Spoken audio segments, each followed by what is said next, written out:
મારી કન્ડિશનની અંદર 28 બેકલોગ હતા. એ લોકોએ મને ઇન્સ્ટન્ટ કહી દીધું કે બેટા તને આની અંદર આ કોર્સ મળશે, અને જેન્યુઅનલી મને આ ઇન્ટરેસ્ટિંગ કોર્સ મળ્યો, મને જે જોઈતો હતો એ, અને મને સારી એવી યુનિવર્સિટી બી મળી. Hello, my name is Vansh Ajaybhai Prajapati.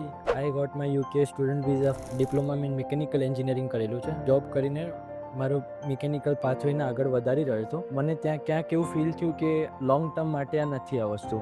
મેં ફોરેન જવા માટે ઘણા પ્રયાસ કર્યા હતા. ખાસી એવી બધી કન્સલ્ટન્સીને હું મળેલો છું. બધા લોકોએ મને એવું જ કીધું હતું કે તમારું બેકલોગ્સ 28 છે, એના લીધે તમારી ફાઇલ પાસ આઉટ નહીં થાય ક્યાંય પણ. લોકોએ મને એવું જ સજેસ્ટ કર્યું હતું કે આપણે છે ને ફેક ડિગ્રી સર્ટિફિકેટ બનાવીએ અને એના માટે આપણે તમને સપોર્ટ કરશું. મારા એક રિલેટિવ છે, એમને મને અહીંયા ડાયરેક્ટ કનેક્ટ કર્યો. પછી મેં ઓનલાઈન પ્રોફાઇલ ચેક કર્યું, ઇન્સ્ટાગ્રામ છે, ગૂગલ રિવ્યૂઝ ને બધું ચેક કર્યું. તે ખબર પડી કે ખરેખરમાં જેન્યુઅનલી સારું એવું ટ્રસ્ટેબલ વસ્તુ છે કે જે તમને સજેસ્ટ કરે છે આગળ કે આગળ શું કરવું ને શું નહીં. બધું ડિસ્કસ કર્યા બાદ મારા બધા ડાઉટ્સ ને સોલ્યુશન મળ્યું બ્રિજેશ સર થ્રુ, અને એના પછી મેં અહીંયાથી ફાઇલ ચાલુ કરી મારી. બધી કન્સલ્ટન્સીની અંદર આપણને હંમેશા છે ને એક એવું કહી દેશે કે તમને વિડીયોઝ મોકલી દઈશું, તમે તમારી રીતે ઇન્ટરવ્યૂ પ્રિપરેશન કરી દો. મેઇન અહીં ઇન્ટરવ્યૂનું ને એની પ્રિપરેશન કરાવે છે લાઈવ, તમારા સામે બેસીને તમને સપોર્ટ કરે છે. આપણે સપોઝ વાત કરીએ તો આટલી મોટી કન્સલ્ટન્સી ફાઉન્ડેશન છે, એની અંદર કાઉન્સલર આપણી ભેગું વાત કરીને ટચમાં રહે. પણ મને જ્યારે તકલીફ પડી ત્યારે મેં ડાયરેક્ટ એમને વાત કરીને એમને પર્સનલી મારે આ